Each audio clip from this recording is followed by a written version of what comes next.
Hello student, আজকে চলো আগের ডেটে তুল্যাঙ্ক ভার পড়িয়েছি, তুল্যাঙ্ক ভারের কোশ্চেন সব কিছু করা আছে। আজকে একদম প্রথম থেকে ভালোভাবে লক্ষ্য করো, শতকরা সংযুতি।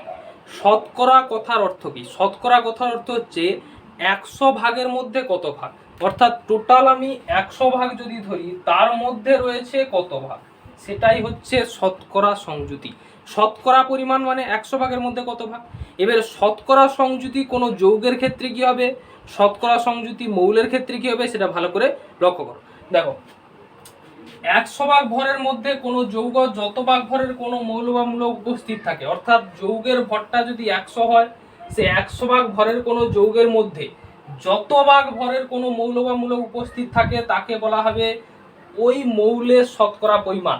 তাহলে 100 ভাগ কোনো যৌগ রয়েছে, তার মধ্যে যত ভাগ মৌল বা মূলক উপস্থিত থাকবে সেটাই হচ্ছে ওই মৌল বা মূলকের শতকরা পরিমাণ। এবারে দেখো, আণবিক সংকেত থেকে শতকরা সংযুতি। আণবিক সংকেত থেকে কিভাবে শতকরা সংযুতি পাবো? কোন একটা যৌগের আমরা আণবিক সংকেত পাই, সেই আণবিক সংকেতের মধ্যে কত মৌল রয়েছে এবং 100 ভাগ যৌগের মধ্যে কত মৌল রয়েছে, এটাই যদি বের করতে পারি তবে গিয়ে যে কোনো যৌগের আমরা শতকরা সংযুতি পাবো। অর্থাৎ যৌগের শতকরা সংযুতি মানে যৌগের মধ্যে টোটাল আণবিক ওজনের মধ্যে মৌল কতটা রয়েছে এবং 100 ভাগ যৌগের মধ্যে মৌল কতটা রয়েছে। 100 ভাগ যৌগের মধ্যে মৌল কত রয়েছে সেটাই যদি বের করতে পারি তবে ওই যৌগে মৌলগুলির শতকরা পরিমাণ পাবো এবং ওই যৌগটার শতকরা সংযুতি পাওয়া যাবে। দেখো, আণবিক ওজনের মধ্যে কত ভাগ মৌল, আণবিক ওজনের মধ্যে একটা নির্দিষ্ট ওজনের মৌল রয়েছে, সেই কত ভাগ মৌল, 100 ভাগ ওজনের মধ্যে কত ভাগ মৌল, তাহলে 100 ভাগ ওজনের মধ্যে যে মৌল পাচ্ছি সেটাই হচ্ছে ওই মৌলের শতকরা পরিমাণ। এবারে যৌগের শতকরা সংযুতি বলতে কি বোঝানো যাবে, যে মৌলগুলির শতকরা পরিমাণকে বলা হবে যৌগের শতকরা সংযুতি। অর্থাৎ কোনো একটা যৌগ যদি না হয় তাতে মৌলগুলি 100 ভাগের মধ্যে কত ভাগ করে রয়েছে, এই মৌলগুলির শতকরা পরিমাণটাকে বলা হবে ওই যৌগের শতকরা সংযুতি। দেখো, জলের শতকরা সংযুতি, হাইড্রোজেন আছে 11.1%, হাইড্রোজেন একটা মৌল, অক্সিজেন একটা মৌল, জল কিভাবে গঠিত হয় H2O দ্বারা। তাহলে হাইড্রোজেন একটা মৌল, অক্সিজেন একটা মৌল, হাইড্রোজেন কত রয়েছে 11.1%, অক্সিজেন কত রয়েছে 89.9%, যে কোনো একটা আমি পরিমাণ ধরে নিয়েছি। তাহলে এই দুটো যোগ করলে 100 পাওয়া যাচ্ছে। এখানে হাইড্রোজেন অক্সিজেন যে এই এত পার্সেন্ট করে রয়েছে, তাহলে জলের শতকরা সংযুতি বলতে কি বুঝি, যে হাইড্রোজেন এত পার্সেন্ট, অক্সিজেন এত পার্সেন্ট, অর্থাৎ উপাদান মৌলগুলির শতকরা পরিমাণটাকে আমরা বোঝাচ্ছি কি জলের শতকরা সংযুতি। অর্থাৎ উপাদান মৌলগুলি কত পার্সেন্ট করে রয়েছে ওই যৌগের মধ্যে।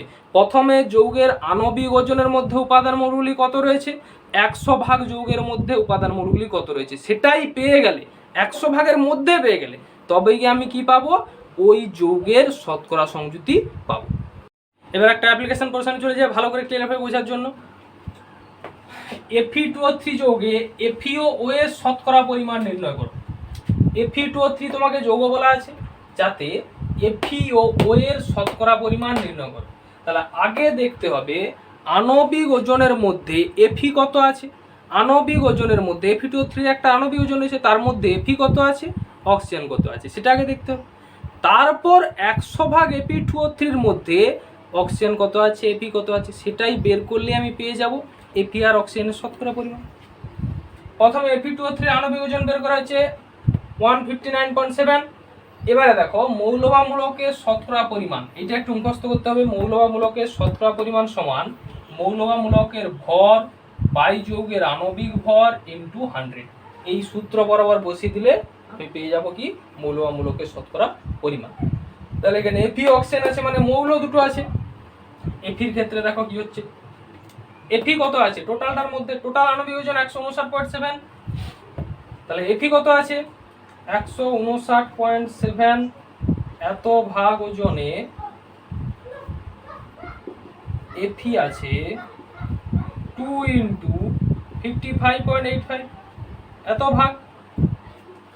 এত ভাগ টোটাল আণবিক ওজন, তার মধ্যে Fe আছে এত ভাগ, তাহলে 100 ভাগ ওজনের মধ্যে Fe কত আছে এত ভাগ, Fe2O3 লিখে দাও, Fe2O3 তে এততে Fe আছে এত, তাহলে 100 ভাগে এপি কত, 100 ভাগে এপি কত থাকবে, তাহলে 2 ইন্টু 55.85 বাই 159.7 ইন্টু 100 এই থাকবে।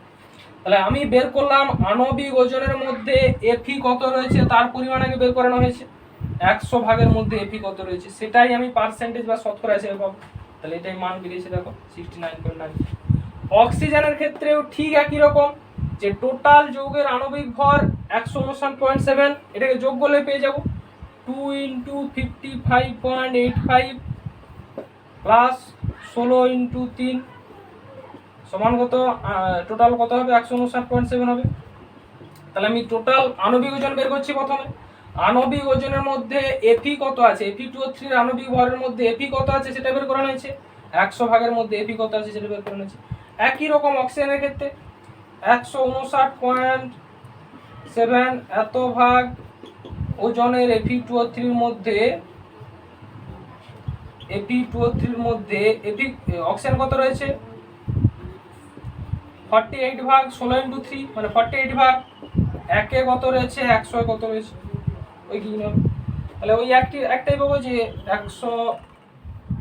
দেখো 100 ভাগের মধ্যে তাহলে কত হবে, তাহলে এখানে অক্সিজেন আছে 48 ভাগ 48 বাই 159.7 ইন্টু 100। তাহলে দেখো এত ভাগ রয়েছে, এত ভাগ মানে অ্যান্সারটা কত আসবে 30.06।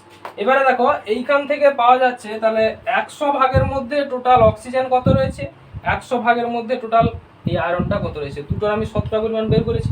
শতকরা পরিমাণ প্রথমে আণবিক ওজনের মধ্যে কত আছে মৌলগুলো সেটা বের করানো হয়েছে নিয়ম মাফিক, তারপরে 100 ভাগের মধ্যে কত রয়েছে সেটা বের করানো হয়েছে। যত পাবো এইটা তার পার্সেন্টেজ। এবারে যৌগের শতকরা সংযুতি বললে এই টোটালটা তোমাকে নির্ণয় করে দেখাতে হবে মৌলগুলি কত পার্সেন্ট রয়েছে 100 ভাগের মধ্যে, অর্থাৎ মৌলগুলি আণবিক ওজনের মধ্যে কত রয়েছে এবং 100 ভাগের মধ্যে কত রয়েছে সেটা বের করে আমরা ধীরে ধীরে নির্ণয় করব। দেখো এখানে দেখা যাচ্ছে যে মৌলমূলকের শতকরা পরিমাণ সমান মৌলমূলকের ভর বাই যৌগের আণবিক ভর ইন্টু 100। এবারে এটা তুমি ঐকিক নিয়মে করতে পারো, মানে টোটাল আণবিক ওজনের মধ্যে এফি কত আছে 100 ভাগের মধ্যে এফি কত আছে এটা এইভাবে বের করতে পারো। একই রকম ভাবে অক্সিজেনের ক্ষেত্রে বের করতে পারো। এবারে দেখো এটা যা মান পাবো এই মানটাই হচ্ছে এইখানে সূত্র হিসাবে বসানো আছে। তাহলে এইখানে 2 ইন্টু 55.85 এটা কার ওজন, এটা হচ্ছে মৌলের ওজন, এই যে এফি মৌল আছে তার ওজন এখানে বসানো হয়েছে 2 ইন্টু 55.85 159.7 এর মধ্যে। কারণ Fe2O3 তে আয়রন কত আছে, দুটো আছে আয়রন পরমাণু, তাহলে Fe2 মানে 2 ইন্টু 55.85। তাহলে মৌলের ওজনটা দেওয়া আছে বাই তার আণবিক ওজন ইন্টু 100। একই রকম মৌল বা মূলকের ভর বাই যৌগের আণবিক ভর মানে টোটাল যৌগের আণবিক ভর ইন্টু 100। অক্সিজেনের ক্ষেত্রে একই রকম করা আছে মৌল বা মূলকের ভর 3 ইন্টু 16 মানে 3, 16 অক্সিজেন পরমাণুর পারমাণবিক ওজন 3টা রয়েছে, তাহলে 48 বাই 159.7 মানে যৌগের আণবিক ওজন টোটাল যৌগের আণবিক ওজন ইন্টু 100। তাহলে তুমি এই ঐকিক নিয়মে করতে পারো, মানে এই নিয়মটার ফর্মুলাটা এখানে বসানো আছে। দেখো স্থূল সংকেত আণবিক সংকেত, স্থূল সংকেত আণবিক সংকেতটা কি, কোনো যৌগকে আমরা সংকেতের সাহায্যে প্রকাশ করি। তাহলে যৌগের স্থূল সংকেত একটা রয়েছে, আণবিক সংকেত রয়েছে। আমরা আণবিক সংকেত আগে জেনেছি, যৌগের বিভিন্ন মৌলগুলির যোজ্যতা নিচে বসাবো, তারপর কি করব আস্তে আস্তে তার সংকেত নির্ণয় করবো। তাহলে যৌগের আণবিক সংকেত জানা আছে, কিন্তু যৌগের স্থূল সংকেতটা কি সেটা জানতে হবে। চলো দেখো স্থূল সংকেত কি, অণুতে উপস্থিত যৌগের অণু রয়েছে, অণুতে উপস্থিত পরমাণুগুলির পূর্ণ সংখ্যা সরল অনুপাতে প্রকাশ করার পর সরলতম সংকেত। তাহলে এই সরলতম যে সংকেত পাচ্ছি, প্রথমে যৌগের আণবিক সংকেত ফিক্সড রয়েছে। আণবিক সংকেতে কি করব, যৌগের মধ্যে অণু রয়েছে, অণুর যে পূর্ণ সংখ্যা সরল অনুপাত মানে পরমাণুগুলি রয়েছে অণুর মধ্যে, ধরো C6H12O6 এটা হচ্ছে গ্লুকোজের সংকেত। গ্লুকোজে দেখো কার্বন হাইড্রোজেন অক্সিজেনের পরমাণু সংখ্যার অনুপাত নেওয়া হচ্ছে। কার্বন কত রয়েছে 6টা কার্বন রয়েছে, হাইড্রোজেন 12টা, অক্সিজেন আছে 6টা। তাহলে এই তিনটের যদি অনুপাত করি C/H2O 6:12:6 1:2:1 হচ্ছে। এই যে 1:2:1 মানে কার্বন কটা পাচ্ছি, একটা পাচ্ছি, হাইড্রোজেন দুটো আর অক্সিজেন একটা। এই নিয়ে এর সরল অনুপাত বের করেছি। এবারে সরল অনুপাত মানে সরল অনুপাত হচ্ছে লঘিষ্ঠ অনুপাত, যে অনুপাতটাকে আর ভাঙা যায় না সেটা হচ্ছে সরল অনুপাত। তাহলে দেখো 1:2:1, এটাকে আর ভাঙা যাচ্ছে না, এই জন্য একটা সরল অনুপাত। তাহলে এর থেকে কার্বন একটা, হাইড্রোজেন দুটো, অক্সিজেন একটা, টোটাল CH2O পাচ্ছি। এটাকেই বলা হবে ওই টোটাল এই গ্লুকোজ যৌগের স্থূল সংকেত। তাহলে যৌগের আণবিক সংকেতকে পূর্ণ সংখ্যা সরল অনুপাতে, আণবিক সংকেত পেয়ে গেছি, সেই সংকেতে যে পরমাণু সংখ্যার অনুপাত রয়েছে তাকে আস্তে আস্তে পূর্ণ সংখ্যা সরল অনুপাতে ভাঙবো। ভাঙার পর কি করা হবে, যে সংকেত পাওয়া যাবে সেটাই হচ্ছে তার স্থূল সংকেত। একদম লঘিষ্ঠতম রূপের সংকেতটাকে বলা হচ্ছে স্থূল সংকেত। এবারে দেখো আরেকটা সংকেত, আরেকটা যৌগ হচ্ছে অ্যামোনিয়া NH3। NH3 আণবিক সংকেত যাই, স্থূল সংকেত সেম হবে, কারণ নাইট্রোজেন একটা আছে, নাইট্রোজেন একটা আর হাইড্রোজেন আছে তিনটা NH3 মধ্যে। তার অনুপাত কত হবে, 1:3। এবার হিসাব করো, সেই নাইট্রোজেন একটা পাচ্ছি, হাইড্রোজেন তিনটা, এর তো পূর্ণ সংখ্যা সরল অনুপাত নাইট্রোজেন আর হাইড্রোজেনের। তাহলে NH3 পাচ্ছি, এখান থেকেও পাচ্ছি NH3, তাহলে আণবিক সংকেত যেটাই পাচ্ছি স্থূল সংকেত একই পাচ্ছি। কারণ এক্ষেত্রে দেখা যাচ্ছে আণবিক সংকেতে পরমাণুগুলি যে পূর্ণ সংখ্যা সরল অনুপাতে রয়েছে, স্থূল সংকেতেও একই রয়েছে, এখানে কোনো লঘিষ্ঠ রূপ পাওয়া যাচ্ছে না, সেই একই লঘিষ্ঠ রূপেই রয়েছে। তাহলে দেখো একটা সিদ্ধান্তে আসা যাবে, স্থূল সংকেত যৌগের প্রকৃত সংকেত হতে পারে আবার নাও হতে পারে। এখানে যেমন স্থূল সংকেত যৌগের প্রকৃত সংকেত হচ্ছে এই আণবিক সংকেত, যা স্থূল সংকেত একই। আর আমরা কি জানি, আণবিক সংকেতটাই যৌগের প্রকৃত সংকেত। তাহলে এখানে স্থূল সংকেত হতে পারে যৌগের প্রকৃত সংকেত, আবার নাও হতে পারে। কোথায় হচ্ছে না, এই গ্লুকোজ হচ্ছে। তাহলে মোদ্দা কথা যেটা একদম লাস্ট পয়েন্টে কি বলা যাবে, যে যৌগের আণবিক সংকেতে বা যৌগের যে অণু রয়েছে তার একটা আণবিক সংকেত রয়েছে, সেই সংকেতের মধ্যে সঠিক পরমাণুগুলির পূর্ণ সংখ্যার অনুপাত, পরমাণুগুলি পূর্ণ সংখ্যায় রয়েছে সঠিকভাবে। এই পরমাণুগুলি, কতগুলি পরমাণু রয়েছে, প্রত্যেকটা যে পরমাণু রয়েছে সেই পরমাণুগুলির কি করব, আস্তে আস্তে পূর্ণ সংখ্যা সরল অনুপাত বের করব। পূর্ণ সংখ্যা সরল অনুপাত বের করার পর একদম লাস্ট পয়েন্টে গিয়ে যে সরল অনুপাতটা পাওয়া যাবে, সেই অনুপাত দ্বারা আমরা যে যৌগের অণু সংকেত পাবো সেটাকে বলা হচ্ছে স্থূল সংকেত। আণবিক সংকেত কি, স্থূল সংকেত কি বোঝা গেল। আণবিক সংকেত হচ্ছে যৌগের প্রকৃত সংকেত, স্থূল সংকেত হচ্ছে লঘিষ্ঠ আনুপাতিক সংকেত। এবারে দেখো আণবিক সংকেত সমান, একদম ডিরেক্ট কাটিং পয়েন্টে একদম মনে রাখবে ভালো করে, স্থূল সংকেতের হলেন, এই সূত্র ভালো করে মুখস্থ রাখতে হবে। আণবিক সংকেত সমান স্থূল সংকেতের হলেন, n এর মানটা কি 1 2 3 ডট ডট যে কোনো পূর্ণ সংখ্যা হতে পারে। তাহলে আণবিক সংকেত নির্ণয় করব কখন, যদি স্থূল সংকেত থেকে আণবিক সংকেত নির্ণয় করতে চাই।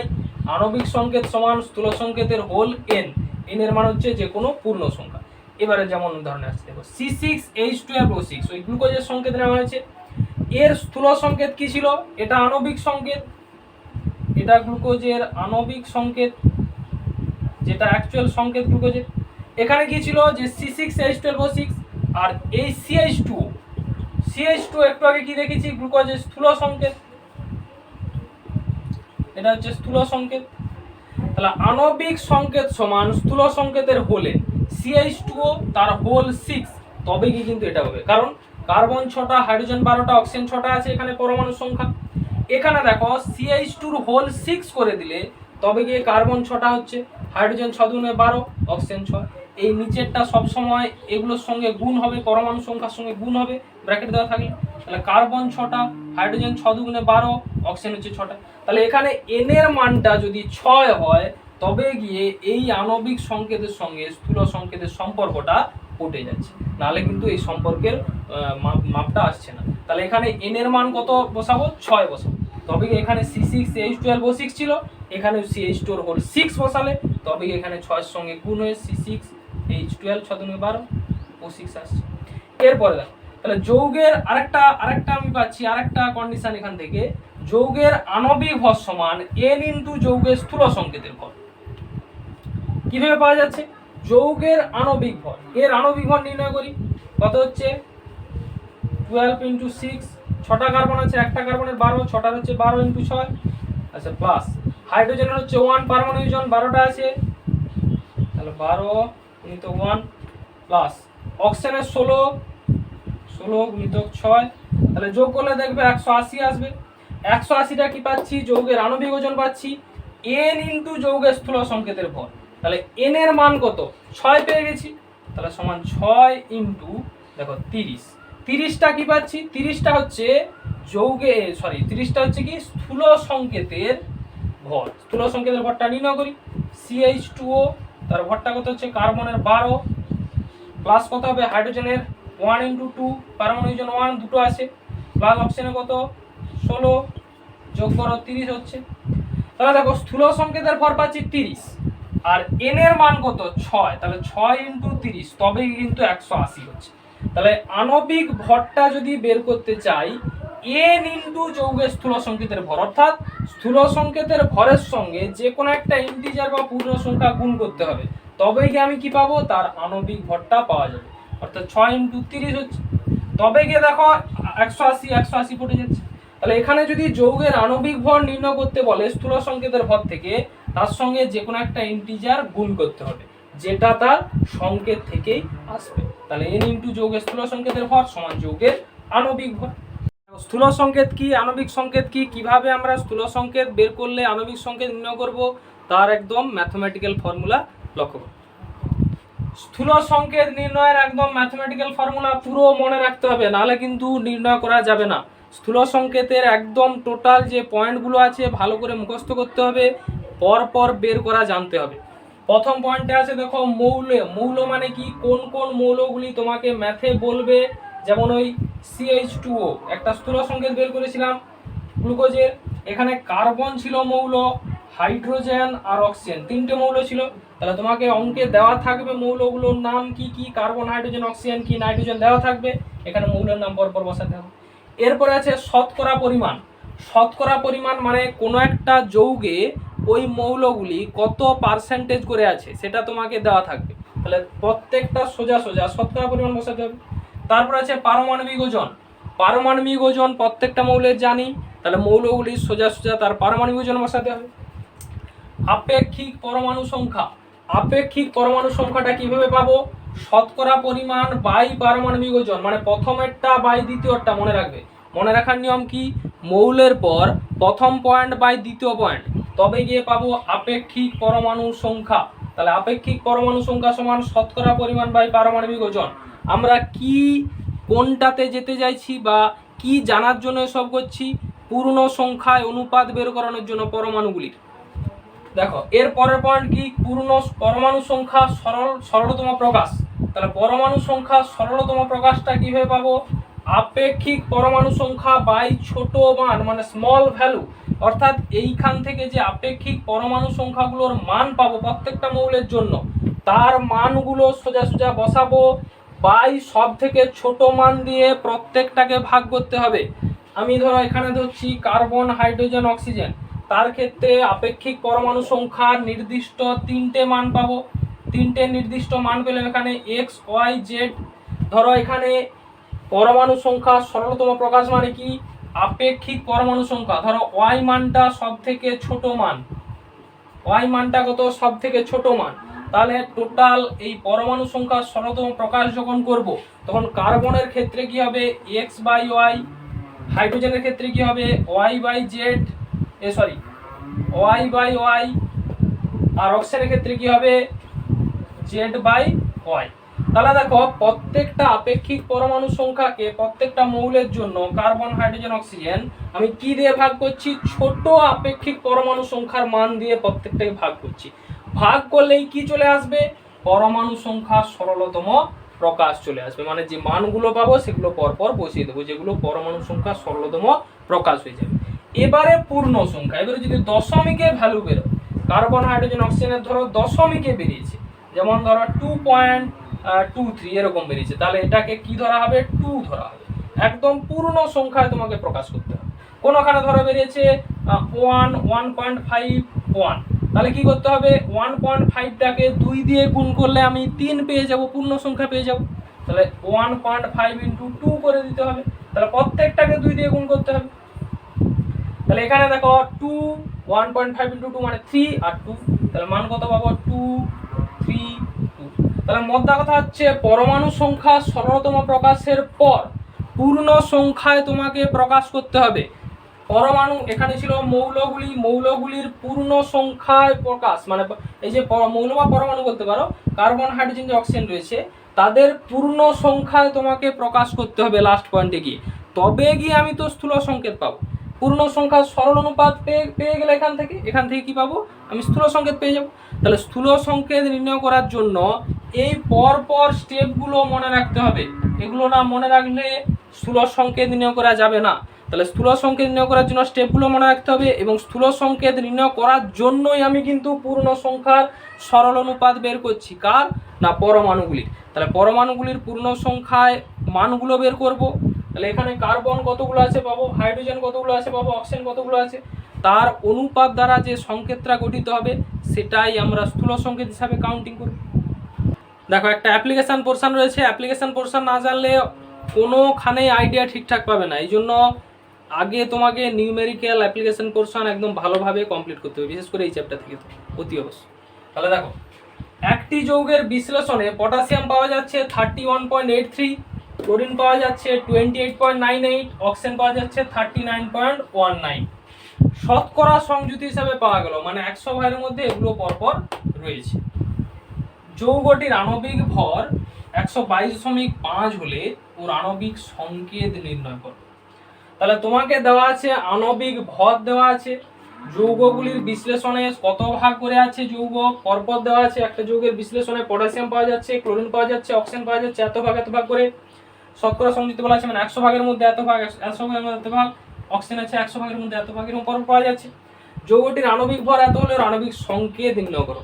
তাহলে আমরা স্থূল সংকেতের সঙ্গে আণবিক সংকেতের একটা সম্পর্ক জানি। আণবিক সংকেত সমান স্থূল সংকেতের হোল এন, এটা একটু আগে পড়েছি। তাহলে সেখান থেকেই বের করব আণবিক সংকেত। তাহলে প্রথমে চলো স্থূল সংকেত আগে নির্ণয় করি। সূত্র কি ছিল, প্রথমে মৌল, কে মৌল আছে, পটাশিয়াম, ক্লোরিন, অক্সিজেন, পরপর লেখা হয়েছে। শতকরা পরিমাণ, প্রত্যেকটা শতকরা পরিমাণ নিচে বসানো হয়েছে। এই পারমাণবিক ভর, প্রত্যেকটা পটাশিয়ামের পারমাণবিক ভর কত, পারমাণবিক ভর মানে পারমাণবিক ওজনকেই বোঝায়। তাহলে মৌল পটাশিয়ামের পারমাণবিক ভর 39, ক্লোরিনের 35.5, অক্সিজেনের 16, প্রত্যেকটা পারমাণবিক ভর বসানো হয়েছে। আপেক্ষিক পরমাণু সংখ্যা কি ছিল, প্রথম বাই দ্বিতীয়, মৌলের পর কাটিং করব, প্রথম বাই দ্বিতীয় অর্থাৎ শতকরা পরিমাণ বাই পারমাণবিক ভর বসানো হয়েছে 0.81, এর বসানো হয়েছে 0.81, এর 2.45। এরপরে পরমাণু সংখ্যা সরলতম প্রকাশ। পরমাণু সংখ্যা সরলতম প্রকাশ কিভাবে পেয়েছিলাম, আপেক্ষিক পরমাণু সংখ্যা বাই সব থেকে ছোট মান। আপেক্ষিক পরমাণু সংখ্যার যে ছোট মান পেয়েছি সেটাকে প্রত্যেকটা মানকে সেটা দিয়ে ভাগ করতে হবে। কীরকম, প্রথমে আছে আপেক্ষিক পরমাণু সংখ্যা 0.81 বেড়েছে পটাশিয়াম মৌলের ক্ষেত্রে। এই তিনটে মান দেখো, 0.81, 0.81, 2.45, সব থেকে ছোট মান কোনটা, 0.81। তাহলে 0.81 দিয়ে প্রত্যেকটা মানকে ভাগ করতে হবে, তবে গিয়ে আমি পরমাণু সংখ্যা সরলতম প্রকাশ পাবো। তাহলে দেখো 0.81 বাই 0.81, তাহলে পরমাণু আপেক্ষিক পরমাণু সংখ্যার মান বাই ছোট মান সমান পাচ্ছি। আবার এটাও 0.81 বেড়েছে, তাহলে 0.81 বাই তার ছোট মান কত, সেই 0.81। 2.45, এটা আপেক্ষিক পরমাণু সংখ্যার অক্সিজেনের ক্ষেত্রে মান কত, 2.45, এবং আপেক্ষিক পরমাণু সংখ্যার ছোট মান কত, 0.81, তাহলে ভাগ করা হয়েছে 3.02। এবারে দেখো এখানে 3.02, তাহলে পূর্ণ সংখ্যা বের করছি। দশমিকের পর যে সংখ্যাগুলো থাকবে সেগুলোকে কাটিং করে পূর্ণ সংখ্যা বের করানো হয়, 113, তাহলে পূর্ণ সংখ্যা প্রকাশ করা হয়েছে। তাহলে এই দুটো স্টেপ ভালো করে মনে রাখবে, এই স্টেপ আর এই স্টেপ, তবে গিয়ে একদম অ্যাকচুয়াল তোমার মনে থাকবে। এই দুটো স্টেপ কি হচ্ছে, আপেক্ষিক পরমাণু সংখ্যা প্রথম বাই দ্বিতীয় করে দিলাম, সব থেকে ছোট মান দিয়ে প্রত্যেকটা আপেক্ষিক পরমাণু সংখ্যাকে ভাগ করলে তবে গিয়ে পরমাণু সংখ্যার সরলতম প্রকাশটা পেয়ে যাব। এরপর পূর্ণ সংখ্যা কনভার্ট করব। এবারে দেখো এখান থেকে আমি স্থূল সংকেত কি আসতে পারি, স্থূল সংকেত, যৌগের স্থূল সংকেত কত পাবো, পটাশিয়ামের 1 বেরিয়েছে, তাহলে পূর্ণ সংখ্যার 1:1:3 হবে। তাহলে কত পাবো, কে পটাশিয়াম 1, Cl AO1 ও 3, এইটা হচ্ছে তার স্থূল সংকেত পেয়ে গেলাম। আমরা কি জানি, যে কোনো যৌগের মধ্যে পূর্ণ সংখ্যার সরল অনুপাতটা, আমরা পূর্ণ সংখ্যার পরমাণুগুলির পূর্ণ সংখ্যার সরল অনুপাত বের করব, তার থেকে স্থূল সংকেত বের করব। তাহলে এখানে পূর্ণ সংখ্যার অনুপাতটা পেয়ে গেছি 1:1:3, পূর্ণ সংখ্যার সরল অনুপাত 1:1:3 হবে। তার থেকে স্থূল সংকেত পাচ্ছি KClO3 অর্থাৎ পটাশিয়াম 1, ক্লোরিন 1 আর অক্সিজেন হচ্ছে 3। তাহলে কত পাচ্ছি KClO3, এটা স্থূল সংকেত পেয়ে গেছি। এরপরে চলো আণবিক সংকেত। আণবিক সংকেতের ওজন সমান n ইন্টু স্থূল সংকেতের ওজন। এটা আমরা পেয়েছি সূত্র থেকে, আগে সূত্র করেছি। আণবিক সংকেতের ওজন সমান n ইন্টু স্থূল সংকেতের ওজন। আণবিক সংকেত কত দেওয়া আছে, সংকেতের ওজন কত দেওয়া আছে। আণবিক সংকেতের ওজন মানে আণবিক ওজন, আণবিক সংকেত মানে তার আণবিক ওজনকেই বোঝায়। কত দেওয়া আছে দেখো 122.5, তাহলে তার জায়গায় বসানো হয়েছে 122.5। আণবিক যৌগের যে আণবিক ওজনটা সেটা আণবিক সংকেতের ওজন। n ইন্টু স্থূল সংকেতের ওজন, তাহলে n ইন্টু স্থূল সংকেতের ওজনটা বের করতে হবে। KClO3 পটাশিয়ামের কত 39 প্লাস ক্লোরিনের 35.5 প্লাস অক্সিজেন 3টা রয়েছে, একটা অক্সিজেনের 16, 3টার কত হবে 16 ইন্টু 3, এটা যোগ করলে দেখবে 122.5 আসছে। তাহলে পেয়ে গেছি স্থূল সংকেতের ওজন 122.5। n ইন্টু স্থূল সংকেতের ওজন বসানো হয়েছে, n এর মান 1 পেয়েছি। n এর মান যেহেতু 1 পেয়ে গেছি, nটা কি ছিল ইন্টিজার, যে কোনো পূর্ণ সংখ্যা 1 2 3 4 5 এরকম পূর্ণ সংখ্যা। তাহলে n এর মান 1 পেয়ে গেছি। এবারে পরের সূত্র বসিয়ে দেব। আণবিক সংকেত সমান স্থূল সংকেতের হোল n, অর্থাৎ আণবিক সংকেত সমান স্থূল সংকেতের হোল n। তাহলে স্থূল সংকেত কত পেয়েছিলাম KClO3, এটা স্থূল সংকেত ছিল। n এর মান 1 পেয়ে গেছি, n এর মানটা বসিয়ে দেওয়া আছে এখানে, কি পাচ্ছি KClO3। তাহলে যৌগের আণবিক সংকেত কত পাওয়া গেল KClO3। তাহলে আগে যৌগের স্থূল সংকেত নির্ণয় করা হচ্ছে ওই পরমাণু সংখ্যার সরল অনুপাত থেকে বের করে, আগে আস্তে আস্তে স্টেপ বাই স্টেপ করে তার অনুপাত বের করা হচ্ছে, কোন পরমাণুগুলি কী অবস্থায় রয়েছে যৌগের মধ্যে। বের করানোর পর স্থূল সংকেত নির্ণয় করা হচ্ছে যৌগের। স্থূল সংকেত নির্ণয় করার পর পরের স্টেপে আণবিক সংকেতের সঙ্গে স্থূল সংকেতের সূত্রকে কাজে লাগিয়ে আণবিক সংকেত বের করা হচ্ছে।